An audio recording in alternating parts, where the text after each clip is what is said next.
자, 이제 주택 분류하고요. 좀 살펴보는데 뒷부분을. 다들 이제 이번에 처음 하시는 분들인가요? 처음이신가요? 이 학원에 처음인 건 아니죠. 학원도 처음이고 이제 공부하는 것도 처음이고, 나중 가면 이제 한 5, 6월 달에 가면은 이런 분들이 계십니다. 처음은 처음인데 이제 이 학원에 처음인 분들, 이런 분들이 계세요. 근데 이제 다들 그렇게 이제 생각을 해요. 또 어떤 분들은 또 그래요. 잘하는 분들이 있어요. 경우에 따라. 그런 분들은 이제 예전에 그런 전공 과목을 어느 정도 공부한 분들, 이런 분들은 정말로 잘할 수 있어요. 근데 이제 오해를 해서 이 학원에 처음이겠지. 너무 지레짐작으로 그러지 마시고요. 이 학원에 처음인 분들도 계시고요. 그러니까 한 2, 3년간 내공을 다른 데서 쌓고 여기 오신 거죠. 그런 분들도 계시지만 실제로 이렇게 잘하시는 분도 계세요. 실제로 해마다 그런 분들이 한두 분 계시는데 5월부터 시작해서 합격을 하시는 분이 계세요. 그게 이제 이 동차 합격할 수 있는 마지노선이 마지막 그 시즌이 5월이에요. 그러니까 그는 이제 그런 분들을 일반적이라고 생각하면 안 돼요. 그리고 많은 분들이 뭐 6개월 만에 합격했다, 9개월 만에 합격했다 이런 분들이 계세요. 근데 사실 그런 분들을 다 따지고 보면은 예전에 공부하다가 그만뒀다가 다시 시작하거나 막 이런 분들이 또 계세요. 그러니까 이 공부는 아까도 말씀드렸듯이 누구든지 합격할 수 있어요. 근데 아무나 할 수는 없다 그랬잖아요. 그거는 그 경험한 거에 따라서 기간이 길 수도 있고 짧을 수도 있거든요. 아무튼 이게 이제 처음에 이렇게 공부하시는 게 어제 공법 들으셨고 오늘 결혼인데 결혼 처음 부분이 하실만한가요? 오늘 내용 하실만한가요? 아직은 하실만하죠. 공법도 하실만했죠. 공법도 하실만했죠. 아닌가요? 어제 공법 그 국토의 계획 및 이용에 관한 법률상 분류 좀 하셨나요? 어제 뭐 했나요? 공법에서 용도 지역. 용도 지역을 도관, 농자 이렇게 나누는 거 했나요? 용도 지역, 용도 지구, 용도 구역 나누는 거 했나요? 용도 지역을 다시 용도 지역 도관, 농자를 도시 지역, 용도 지역을 도시 지역, 관리 지역, 농림 지역, 자연 환경 보전 지역 이렇게 나누는 거 했나요? 그러면 다시 주거 지역을 전용 주거 지역, 일반 주거 지역, 준주 했나요? 오, 상당히 많이 했네요, 벌써. 전 일준해서. 그러면 상업지역을. 상업지역은 아직 안 했어요. 상업지역을 이제 중일유군 해서 중심상업지역, 일반상업지역, 유통상업지역, 근린상업, 중일유군. 이렇게. 공업지역을 다시 전일준, 전용공업지역, 일반공업지역, 준공업지역 이렇게 나누죠. 아무튼 보통 이제 여기서 더 들어가야 되거든요. 더. 그래서 보통은 공법이 이제 좀 어렵다고들 해요. 저도 공법이 좀 어려운 편이고요. 제가 봐도 공법은 좀 어려운 것 같아요. 근데 처음 단계에서는 너무 깊게 들어가진 않아도 돼요. 왜냐하면은 앞으로 1, 2월, 3, 4월, 5, 6월 계속 같은 내용으로 반복하는 거죠. 그러다 보니까 이제 어느 정도 이제 다 6월쯤 되면은 어느 정도 궤도에 올라가게 돼 있어요. 그냥 꾸준히 수업만 열심히 들으면 돼요. 대신 복습을 전혀 하지 않으면 안 되고 어느 정도는 복습을 해야 되죠. 특히 이제 1차는 복습을 그렇게 하시면 조금만 복습을 하시면 사실 시험 칠 때 되면은 거의 대부분의 분들이 합격선에 올라와 있습니다. 근데 아까 그분 말씀드렸던 것처럼 21문제를 아는 거 다 풀고 19개를 그냥 한 번으로 찍었는데도 합격하잖아요. 그래서 저는 합격 실력을 50점 실력으로 생각해요. 50점 실력으로 맞춰주면은 합격권에 올라가는 거예요. 근데 이제 그렇게 해서는 운에 맡기는 거잖아요. 찍어서 4개 맞아야 되니까.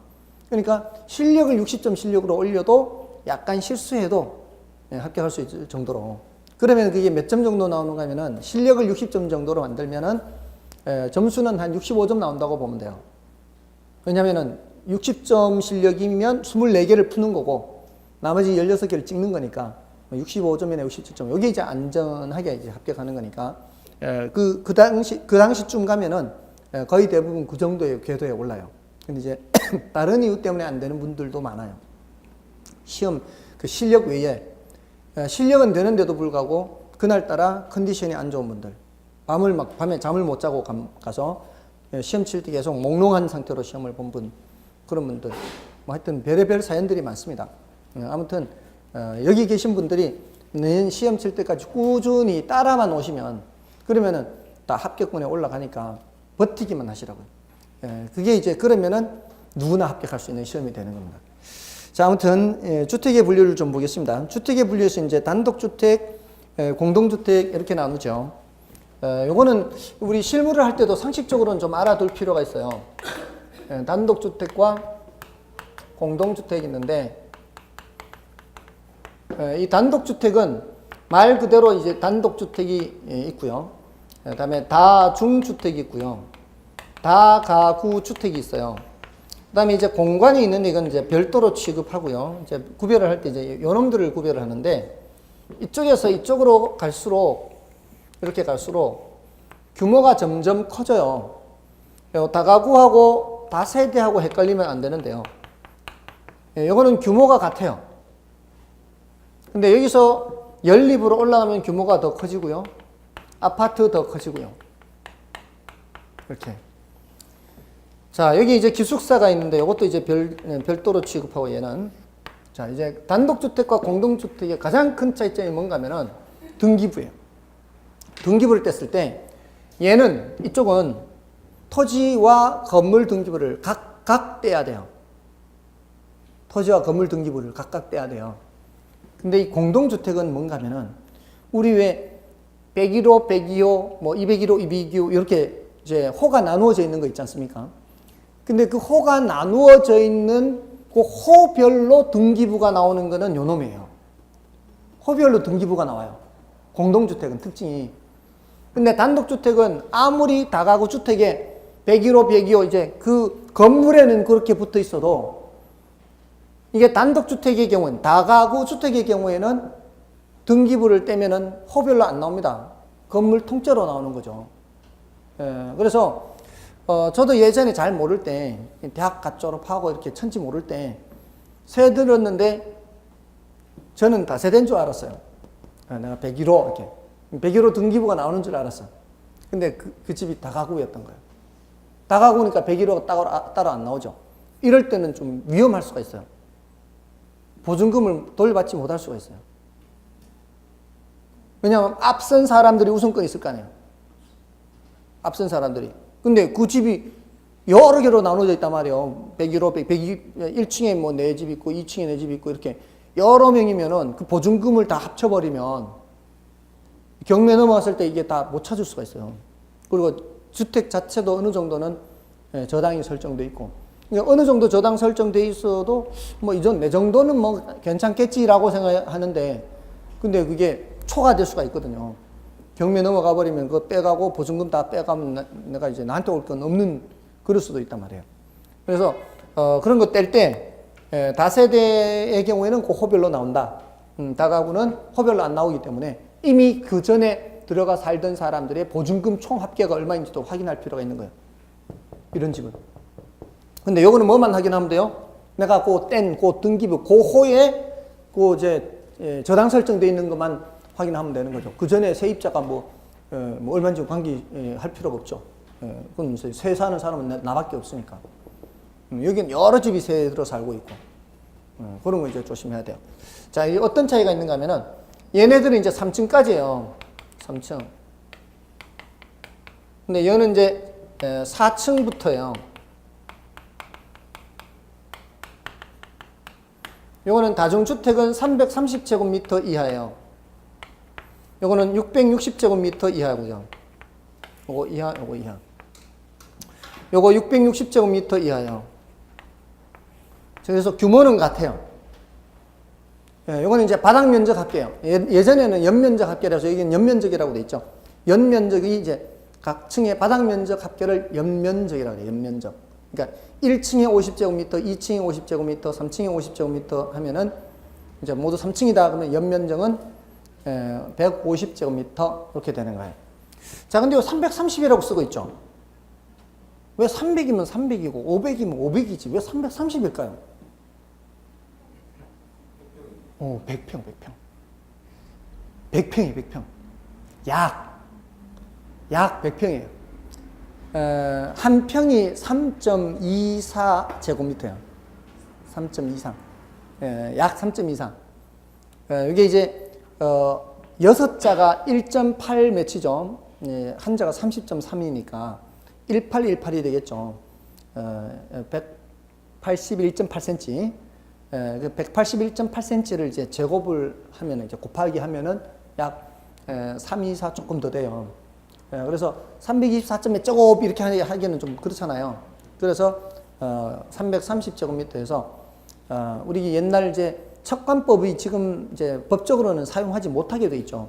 근데 그 습관이 아직도 남아 있어서 100평 이렇게 하는 게 편한 부분이 많아서 330제곱미터, 100평 이거는 660제곱미터, 200평. 근데 다른 숫자는 이제 990몇 제곱미터는 안 써요. 그 다음부터는 이제 1000만 이렇게 써요. 그것도 왜 그러겠어요? 1000제곱미터 하면 대략 300평이다 하면 되니까.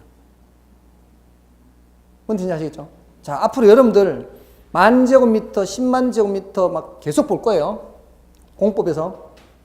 그럼 어떻게 생각하시면 되는가 하면은 10,000제곱미터다 그러면은 자릿수가 1, 10, 100, 1000, 만이죠. 그거보다 한 자리 아래 수는 뭐예요? 1000단위죠. 10,000제곱미터다 그러면 그거 하나 내려오면서 3,000평이다 그러면 돼요. 3,000평. 100,000제곱미터다 그러면은 30,000평 이렇게 생각하시면 돼요. 그리고 10,000제곱미터를 기준으로 잡고 뭘 생각하시면 되는가 하면은 10,000제곱미터는 조금 큰 운동장이다 생각하면 돼요.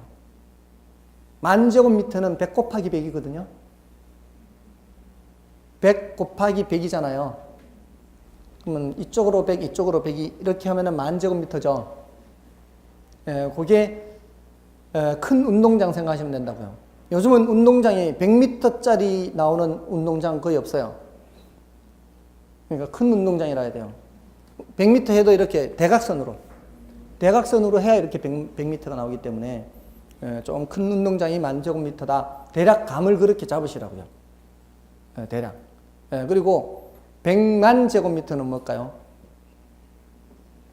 100,000제곱미터는 1kg, 1kg예요. 100,000제곱미터는 1kg, 1kg예요. 그럼 1kg, 1kg면 대략 어떻게 생각하면 되는가 하면은 지하철역 한 개 거리가 평균적으로 1km 정도 된다 생각하시면 돼요. 지하철역 한 개 거리가 100,000제곱미터예요. 그 정도 규모. 이렇게 감을 잡는 것이 이렇게 공부할 때 굉장히 큰 도움이 될 수가 있어요. 100만, 어느 정도 규모 이상은 누가 어떻게 하고 어느 정도 규모 이하는 누가 어떻게 하고 이런 얘기가 나와요.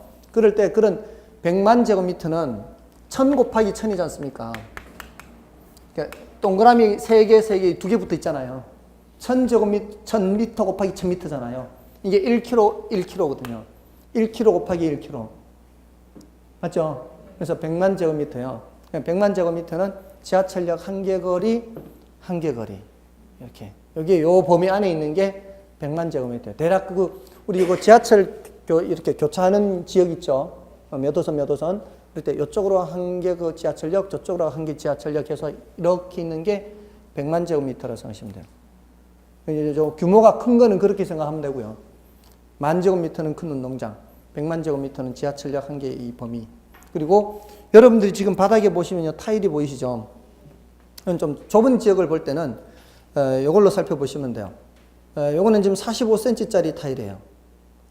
45cm짜리 타일인데 요게 하나, 둘, 셋, 4개 가면은 1.8m예요. 4개 가면 1.8m죠. 그럼 요거 타일 16개가 1.8, 1.8이죠. 요거 16개가 한 평이에요. 16개가 한 평이라고요. 1.8m 곱하기 1.8m가 한 평이라고요. 방금 3.24. 그러면은 이 교실의 넓이가 얼마인지를 알려면 어떻게 하면 돼요? 이 타일을 세면 되죠. 가로로 세고 세로로 세서 총 타일 수가 나오죠. 거기에다 나누기 16을 하면은 평수가 나오는 거예요. 실평수라 그러죠. 이거 알 필요가 있어요. 여러분들 나중에 실무할 때도 예전에 요즘 모르겠는데 예전에는 그 보습학원하고 입시학원하고 이게 학원이라고 하려면은 어느 정도 규모 이상의 교실을 확보하고 있어야 돼요. 근데 그 교실의 규모가 이런 기둥 올라간 자리에는 튀어나와 있잖아요. 저거 빼야 돼요. 저 기둥 나와 있는 자리를 빼고 해야 되거든요. 근데 이제 제가 누가 좀 알아봐 달라고 그래서 같이 갔거든요, 저하고. 그 사람이 이제 학원을 오픈하려고. 근데 중개사가 잘 몰라. 중개사가 잘 몰라. 그때는 30cm짜리 타일이었어요. 이 평수가 몇 평인지 물어도 이게 보통은 그 얘기할 때는 분양 평수로 얘기하지 실평수로 얘기 안 하거든요. 이 교실 평수로 얘기 안 해요. 그럼 직접 재야 돼요. 직접. 잴 때는 타일 수를 세는 거죠. 30cm짜리 타일은 36개가 한 평이에요. 30cm 타일. 이게 다 규격화가 돼 있으니까 그런 거 셀 때 여기서부터 저기까지 세는 게 아니라 타일 하나만 재면 되는 거예요. 타일 하나만 재서 이게 몇 cm짜리 타일인 걸 알고 타일 수를 세는 거죠. 가로 곱하기 세로. 그렇게 해서 타일 수를 세서 나누기 몇 이렇게 하면은 평수가 나와요. 그러면 이게 그런 교실을 얻어도 되는지 안 되는지 이제 확인되죠. 만약에 그 중개 잘못하면 어떻게 해요? 된다고 해가지고 얻었는데 인가 안 나와요. 그러면 이제 중개 사고 나는 거죠. 또 이런 경우도 있어요. 한의원이 들어갈 수 있는 자리라고 생각하고 이제 구청 직원한테 확인까지 했어요.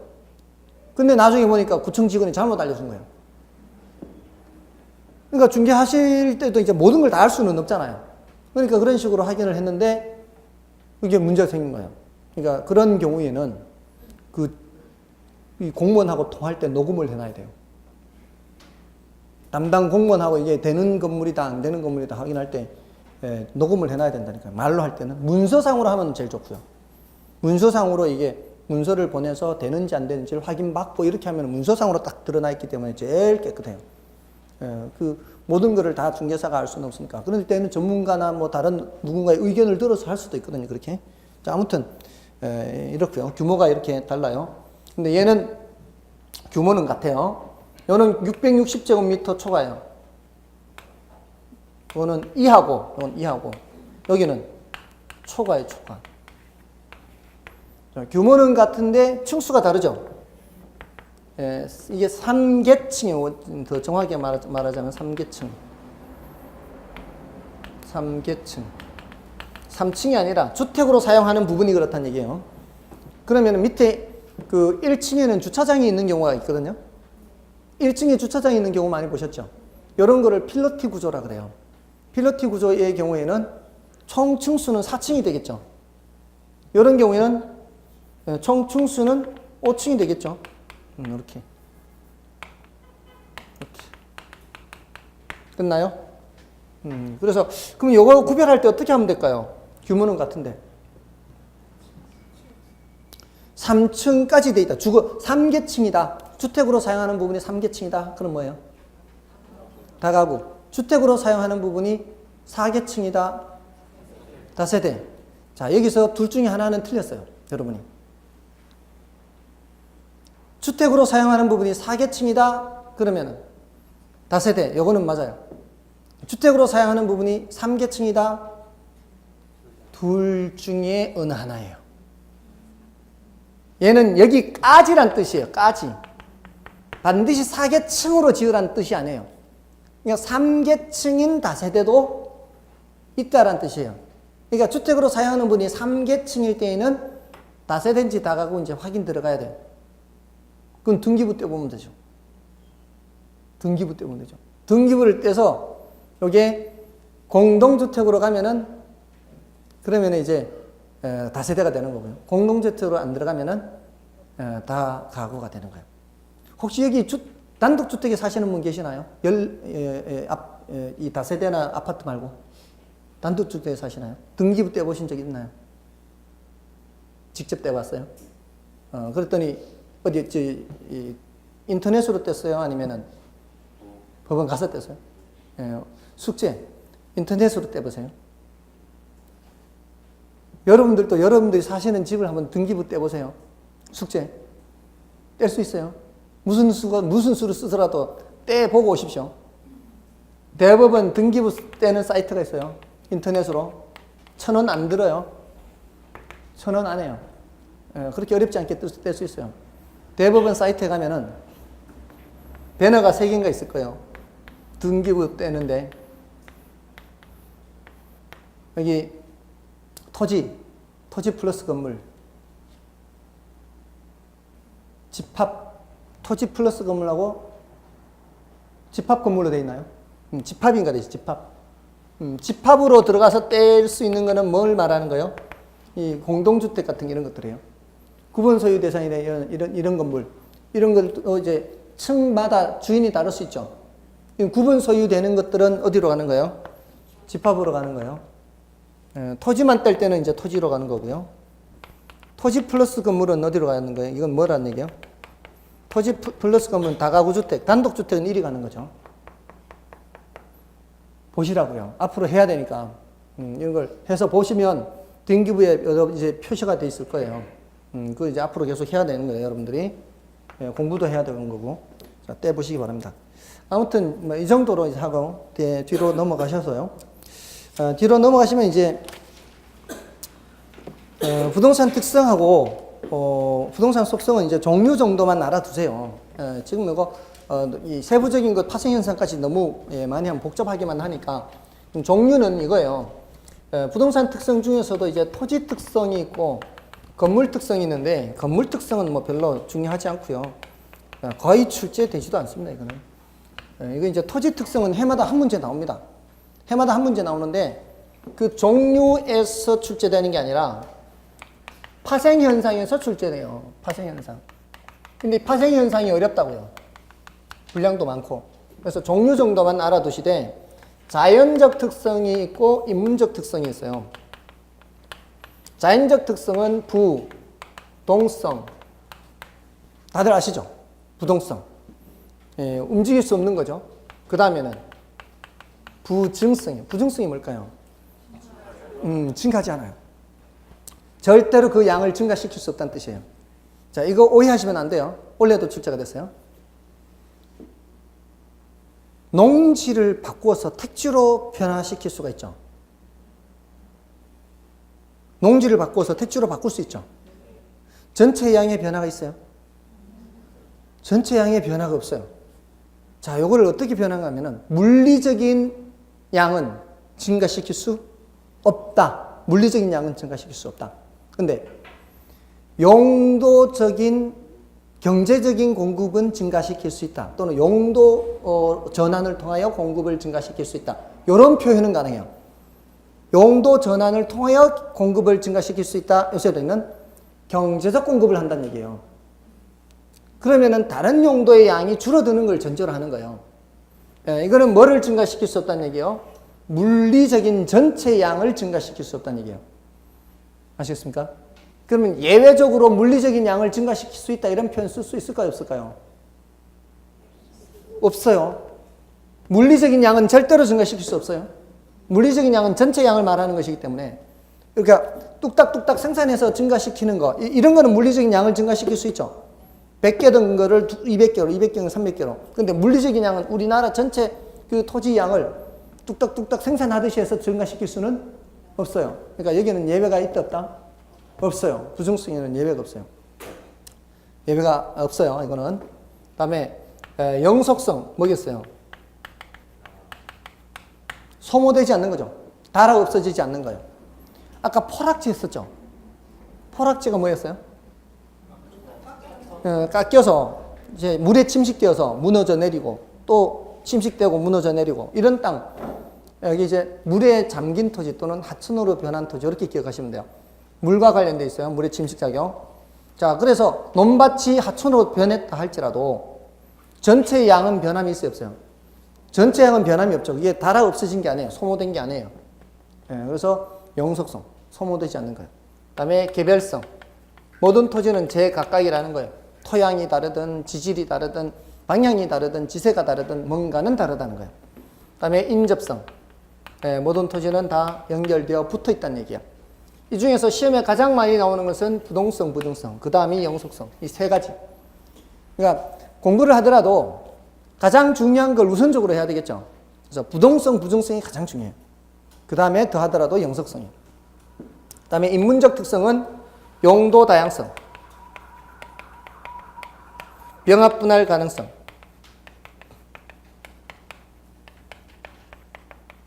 사회적, 경제적, 행정적 위치 가변성. 위치가 가변적이다 이런 말 쓰는 거는 물리적 위치를 말하는 게 아니에요. 물리적 위치는 고정돼 있죠. 여기 부동성. 물리적 위치는 고정돼 있지만 사회적 위치, 경제적 위치, 행정적 위치가 가변적이다 이 말이에요. 그러니까 논밭이던 곳이 아파트 단지가 들어서거나 이런 것들이 바로 뭐예요? 사회적, 경제적, 행정적 위치가 바뀌는 거죠. 자, 이렇게 용도가 다양하다. 어떤 용도에서 다른 용도로 바뀔 수가 있고, 병합해서 사용할 수도 있고 분할해서 사용할 수도 있어요. 경우에 따라 병합, 경우에 따라 분할. 달동네를 아파트 단지로 재개발할 때는 병합이 돼요. 아파트 단지는 원칙적으로 한 집원이거든요. 같은 하나의 집원. 여러 개의 필지를 하나의 필지로 합필을 하는 거죠. 그리고 농지를 상업용지로 바꿔서 사용할 때 농지 한 필지는 막 몇천 평짜리도 있어요. 근데 그 몇천 평짜리를 상업용지로 쓸 때는 이렇게 구획을 나눠서 사용해야 되겠죠. 그렇게 해서 하는 게 이제 인문적으로 나누는 거죠. 물리적으로 나누는 게 아니에요. 그래서 이런 뜻 정도는 알아두시고 종류 정도 알아두시고요. 보통 그냥 앞글자 따서 부부, 영계인, 용병사 이렇게. 부부, 영계인, 용병사. 부, 앞에 부가 뭐예요? 부동성, 부, 뒤에 부는 부증성, 부부영, 영속성, 부부영계, 개별성, 부부영계인, 인접성, 용병사의 용은 용도 다양성, 용병, 병합분할 가능성, 용병사, 사경지행 위치가변성, 사회적, 경제적, 행정적 위치가변성 이렇게. 일단 종류만 알아두시더라도요. 나중에 문제 풀 때 큰 도움이 되니까 일단 이 정도로 해두시고요. 그다음에 이제 23쪽에 가시면은 22쪽에 가시면은 기타의 문적 특성 요거는 참고다라고 생각하시면 돼요. 참고. 그다음에 부동산 속성에서는 그나마 공간성이 조금은 체크를 할 내용이라 그랬죠. 올해 출제되면은 11년 만에 출제되는 그런 주제란 말이에요. 그래서 요거는 조금은 더 신경을 쓰시되 요거는 이제 간단하게 좀 말씀드리겠습니다. 이번에는 그 공간이라고 한다면은 이 개념이 어디서 왔을까요? 공간성 개념. 공간이라는 개념은 오늘 처음 했던 것부터 이제 복습을 좀 해볼게요. 부동산 개념에서 법경기 했죠. 법적 개념, 경제적 개념, 기술적 개념 했죠. 법적 개념은 다시 협의, 광의로 나눴고요. 협의의 부동산은 민법상 부동산으로서 토지와 그 정착물을 했어요. 그 정착물에 대해서 다시 독립정착물과 종속정착물이 있는데 그건 나중에 해도 된다 그래서 이렇게 갈라지는 게 제일 많은 게 법적 개념이에요. 그 다음에 광의의 부동산 하면은 협의의 부동산 말고도 준부동산이라는 것을 단다 그랬죠. 자, 여기에 이제 법적 개념에서 나누는 거예요. 근데 경제적 개념이나 기술적 개념은 나누어지지 않고 바로 잎사귀 그리고 끝이라 그랬죠. 경제적 개념에서는 부동산도 상품으로 본다 그랬어요. 근데 다른 상품을 생산할 때 투입되는 생산재로 사용되기도 하고 그 자체가 소비재가 되기도 하고 또는 자산, 자본 이런 표현들이 나온 경제적 개념이에요. 근데 기술적 개념은 공간, 자연, 위치, 환경. 요때 공간 나왔대요. 공간. 나왔죠? 공간. 공간은 어느 개념에서 나왔어요? 기술적 개념에서 나왔죠. 자, 근데 이 공간이라는 성질을 파악할 때는 그 기술적 개념에서만 파악하면 안 돼요.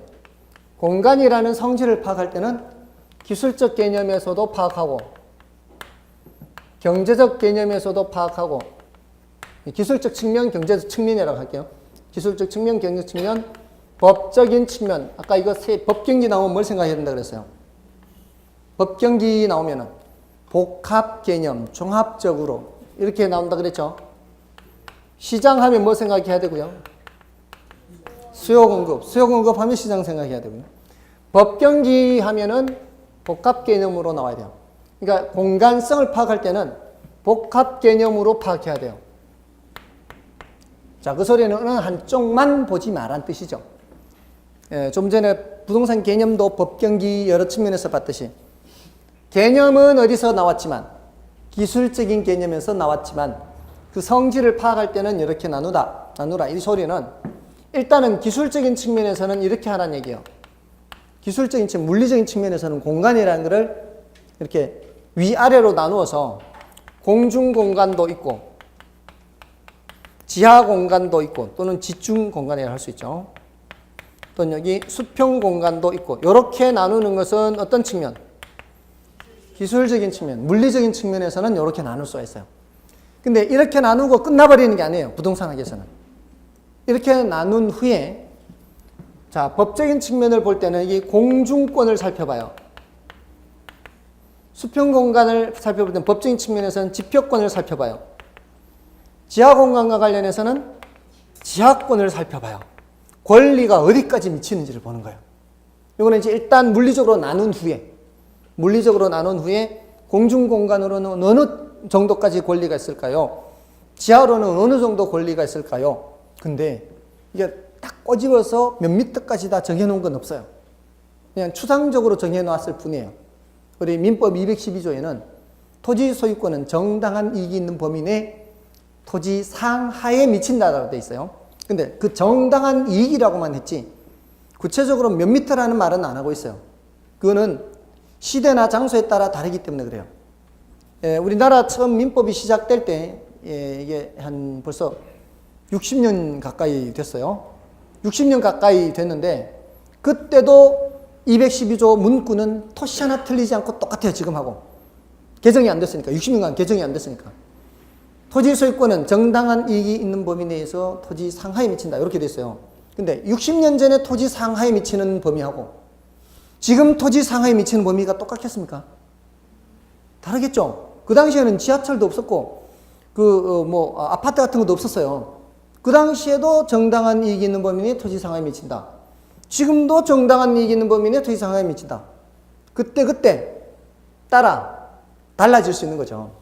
그래서 공중권이나 지표권, 지하권 이런 것들은 대체로 시대나 장소에 따라 그 범위가 달라요.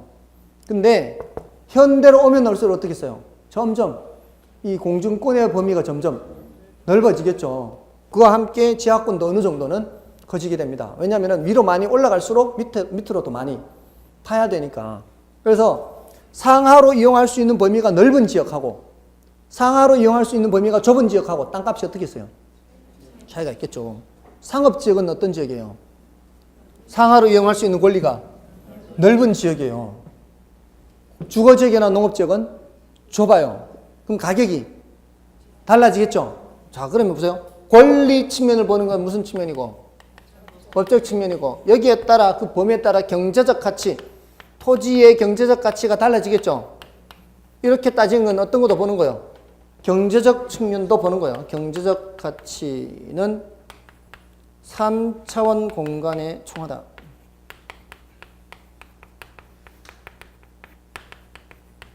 총합이다. 또는 총화다. 뭐 이렇게 총합. 3차원 공간 가치를 전부 다 합해야 전체 토지 가치가 되는 거죠. 이렇게 보니까 어떻게 다 보고 있죠, 지금. 기술적 측면과 법적인 측면과 경제적인 측면을 다 살펴보는 거예요. 그렇게 해서 공간이라고 하는 성질을 파악한다는 겁니다. 됐나요? 자, 지금 방금 요 공간성을 간략하게 개념만 말씀드렸어요. 그 내용은 말씀드리지는 않았고요. 그 나중에 요 공중권이나 지표권, 지하권의 구체적인 내용은 나중에 확인해도 관계없고요. 그 다음에 25쪽에 있는 위치성도 위치라는 것이 물리적 위치만 있는 게 아니고요. 상대적 위치도 있어요. 그래서 위치 개념을 보시면 위치 개념 보세요. 25쪽에 위치 개념 찾으셨어요? 부동산의 위치에는 물리적으로 고정되어 있는 절대적 위치와 다른 부동산과의 관계에서 결정되는 상대적 위치가 있다. 부동산의 이용은 주변의 다른 부동산의 이용 상태에 영향을 많이 받으므로 경제적 위치가 보다 중요하다고 하겠다. 자, 이게 이제 위치 중에서도 뭐가 더 중요하다? 경제적 위치가 더 중요해요. 보통은 이제 위치를 가지고 얘기하는 게 접근성입니다. 접근성. 접근성이 좋을수록 가치가 어떻게 해요? 높아지겠죠. 근데 이게 반드시 그런 것은 아니고 괄호 1번, 괄호 2번을 주의를 할 필요는 있어요. 접근의 대상이 뭔지를 봐야 돼요. 접근성이 좋기는 좋은데 화장장의 접근성이 좋아요. 안 좋겠죠, 이러면? 근데 접근성이 좋긴 좋은데 가스 충전소 이런 데 접근성이 좋아.